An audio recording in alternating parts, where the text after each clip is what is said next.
All right, let's jump right in. Today we're unpacking a really fascinating, deeply complex, and honestly highly poetic manifesto titled Never Alone, Never Again. We're going to treat this explainer as a journey into the mechanics of addiction, creativity, and recovery. What we're really exploring here is how the human mind, when it's just completely surrounded by absolute emotional chaos, tries to survive. It does this by building this magnificent, intricate mental cathedral. Really, it's a story about a person trying to literally engineer their own salvation through sheer intellectual willpower. So here's our roadmap for today. We're going to start by looking at transmuting suffering into art. Then we'll meet the architect of the cathedral, explore a concept called the trap of the loop, look at willingness as an act of surrender, and finally talk about stepping into the rain. Let's get started.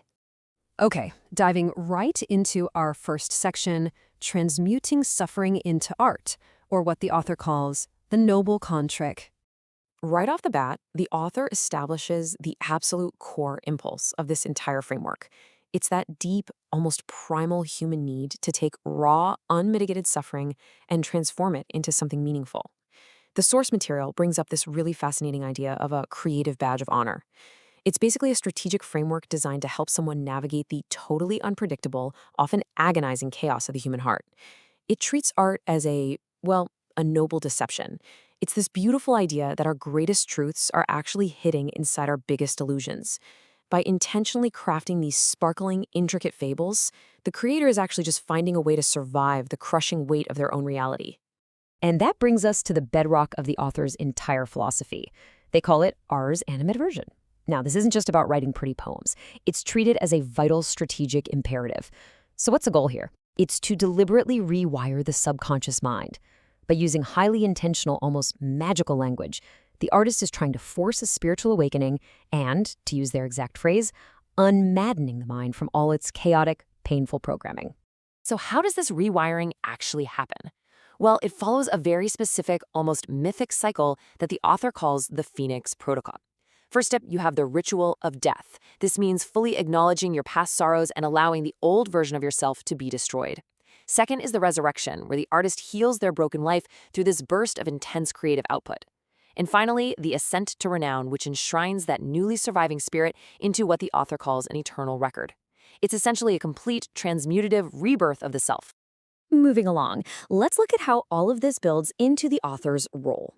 Section 2, Architect of the Cathedral.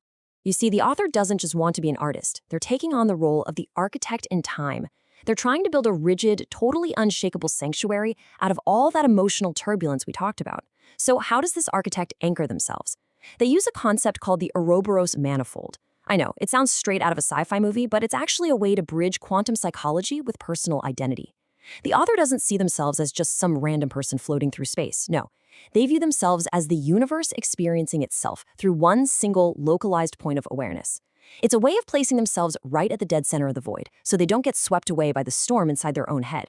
Now, to actually construct this mental cathedral, the architect has some incredibly strict rules. Every single detail absolutely must have utility. Every component has to demonstrate the strength to support the entire structure. It has to transcend time, seamlessly connecting yesterday and today, and most importantly, it requires sublime sovereignty. This means the mental space is ruled entirely by the architect, completely untouched by the outside world. Basically, they are freezing the liquid fire of their passion into an unbreakable, solid foundation. But here's the wild part. What's powering this entire massive mental construction? The author introduces the sovereign muse, an idealized figure, sometimes called the Empress. Total, unwavering submission to her is seen as a strategic necessity. This absolute, all-consuming worship, that's the emotional engine keeping this whole massive mental cathedral standing up. But right here, the narrative takes a really sharp turn. Section 3, The Trap of the Loop. As we dig deeper into this manifesto, a serious therapeutic critique starts to emerge. We have to ask, is this grand cosmic architecture actually bringing about a spiritual rebirth? Or is it just a highly sophisticated, beautifully decorated psychological loop? The source text actually shows some incredible self-awareness here. The author compares the architect's habits to some pretty dark archetypes. First, you've got Gollum from Lord of the Rings, a miserable creature obsessively attached to his precious, clinging to a shiny object to fill a void that literally can't be filled. Second, Edgar Allan posed King Pest, the sovereign of decay who rules over a court of rot, basically mocking his own pain by pretending he's the master of it. The author realizes that this intricate system might just be a mask, a really elaborate way to avoid the messy, terrifying reality of unprotected human connection. So we're left with this huge contrast. On one hand, you have a very genuine desire for spiritual rebirth and finding meaning, but on the other, you have the very real danger of building a hermetically sealed, self-validating loop. In a loop like that, any piece of outside feedback just gets absorbed as proof that the system is working. It isolates the creator completely, locking them up inside the cathedral of their own consciousness. Because when you turn a real, flesh and blood human being into a cosmic principle, a muse, the cathedral stops being a place of growth.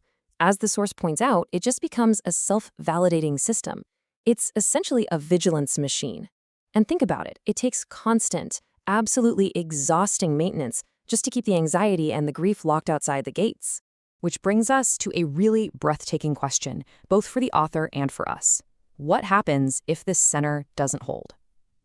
Think about it. If that idealized muse was completely removed from the picture, if she never even knew this work existed, would the architecture still stand? Or would the whole thing just collapse? Because if it collapses without her, then it isn't a true home. It's really just a coping mechanism built to manage feelings about someone else. Okay, so how do we resolve this? Section 4. Willingness as active surrender. The text eventually bridges the gap between the author's obsessive need to architect their own reality and the much more grounded principles of Narcotics Anonymous, along with the biblical text of 1 Corinthians 13. This is where we see two totally different definitions of willingness clash. For the architect, willingness is all about construction. It's the supreme will to build, encode, and control reality to keep the chaos out. But in true recovery, willingness means surrender. It's having the terrifying yet beautiful courage to just lay down the blueprint, stop building, and finally ask for help. Let's map this out, because these true recovery principles are super practical. Honesty means actually admitting that your elaborate system is just there to manage your pain. It's not uncovering some profound cosmic truth. Open-mindedness is accepting that your beautiful cathedral might actually be a cage that's keeping you from living a real life. Willingness is simply existing in a world that you didn't engineer. And service, that's moving out of your own head and focusing on the actual needs of other people. Honestly, it's a much quieter, simpler way to live than trying to maintain a grand philosophy.